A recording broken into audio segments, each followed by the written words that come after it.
Жамбыл облысы Қордай ауданы номер 3 Абай Құнанбаев атындағы орта мектебінің бастауыш сынып мұғалімі Анықбаева Майра Қайратбекқызы. Дүниетану пәні 2 сынып. Сабағымызды бастамас бұрын амандасып алайық. Амансың ба алтын күн, амансың ба достарым, қашықтықтан оқып бәріміз білім нәрін аламыз.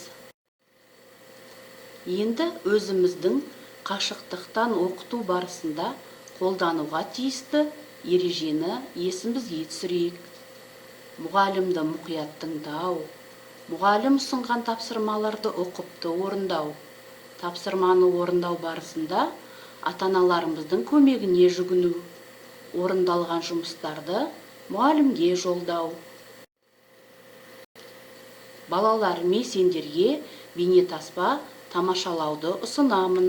Бейнетаспада туымыздың символы қыран құспен бірге саяхатқа шығайық.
Балалар, сендерге саяхат ұнады ма?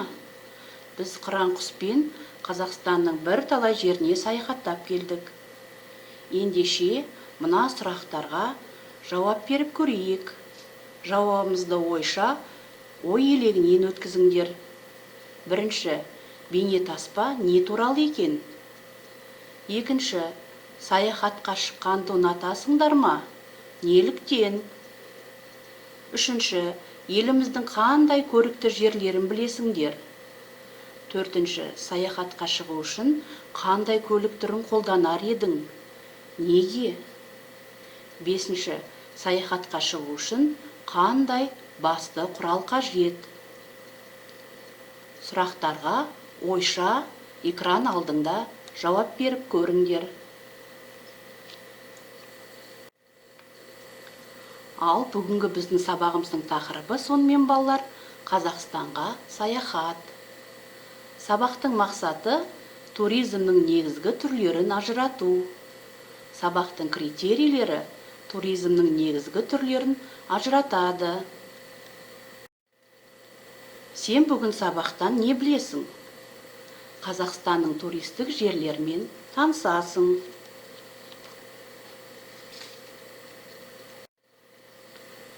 Туризм түрлері өте көп балалар. Соның бірнешеуіне мен тоқталып кетейін. Этно-тарихи туризм. Бұл көне тарихи орындар, салт дәстүрге байланысты мәдени мұралар жатады. Мысалы, оған Қожа Ахмет Яссауи кесенесі, Айша Бибі, Қарахан кесенелері, мұражайларды жатқызуға болады. Келесі түрі тау спорт туризмі. Қазақстан тау және спорт туризміне өте қолайлы. Іле Алатауын, Көктөбе, Медеу мұз айдынын жатқызуға болады.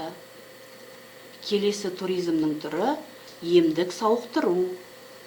Бұған шипажай демалыс орындарын жатқызуға болады балалар. Мысалға алсақ Сарыағаш, Манкент және тағы басқа шипажайлар. Келесі туризмнің түрі ойын-сауық. Ойын-сауық демалыс орындарын, саябақтарды жатқызуға болады. Мысалға алсақ, үлкен Нұр-Сұлтан қаласындағы Думан ойын-сауық орталығы, мега орталықтар және тағы басқа орталықтарды, саябақтарды жатқызуға болады. Келесі түрі экологиялық. Елімізде табиғаты көркем, әдемі орындар өте көп. Таулы, далалы, орманды, әсем жерлерге бай біздің еліміз. Мысалға алсақ, Көкшетау, Қайыңды және тағы басқа әдемі көрікті жерлерді айтуға болады. Адамдар өте ерте кезден саяхаттаған. Жайлы қоныс, жайылым іздеп жер-жерді аралаған. Жер судың, табиғаттың құпияларын тану үшін де саяхатқа шыққан. Бір елден екінші елге тауар тасыған.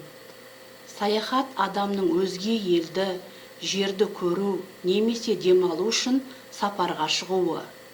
Саяхатқа шыққан адамды турист дейді. Адамдар саяхат кезінде көптеген қызықты жаңа мәлімет алады, көрікті жерлермен танысады.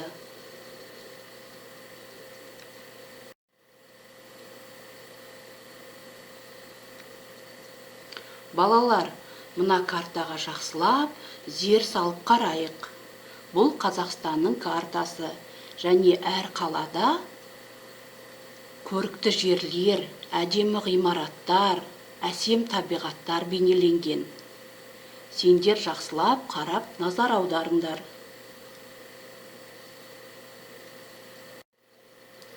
Картаны назарларыңа ала отырып, бүгін сабақта не туралы білдіңдер?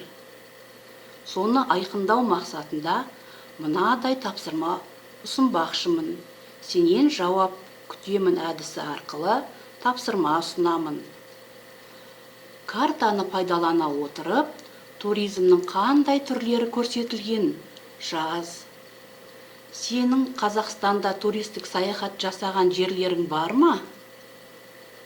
Елімізде саған таныста қандай туристік орындарды білесің? Олар жайлы жаз. Дескриптор. Картаны пайдалана отырып, туризмнің түрлерін ажырата аласыңдар. Өзіңнің Қазақстанда туристік саяхат жасаған жерін жазалады.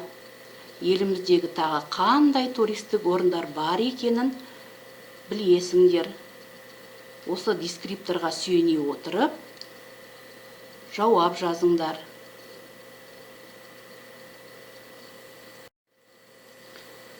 Балалар, сендер жауаптарыңды жақсылап, асықпай ойланып жазады деп ойлаймын.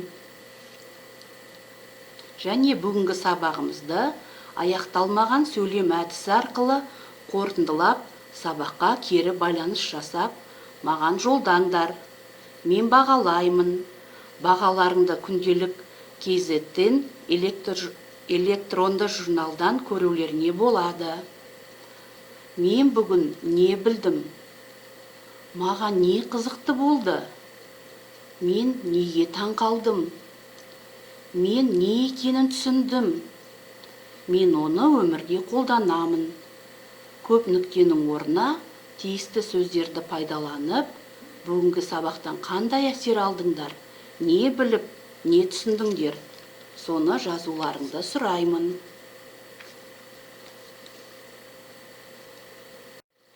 Жарайсыңдар балалар, бүгін сабаққа өте жақсы қатыстыңдар. үйге тапсырма. Бірінші, қайда саяхат жасаған келеді? Неліктен? Екінші, Қордай ауылындағы ескерткіштер туралы жазыңдар. Әйгілі саяхатшылар туралы не білесіңдер? Бұл үшінші сұраққа ғаламтордан ізденіп қарасаңдар болады. Әлемде болып жатқан коронавирус эпидемиясына байланысты карантин жарияланып, біздің сабақтарымыз қашықтықтан өткізіліп отыр. Олай болса, балалар, тазалық сақтап, үйде отбасымен бірге болыңыздар. Назарларыңызға рахмет, сау болыңыздар.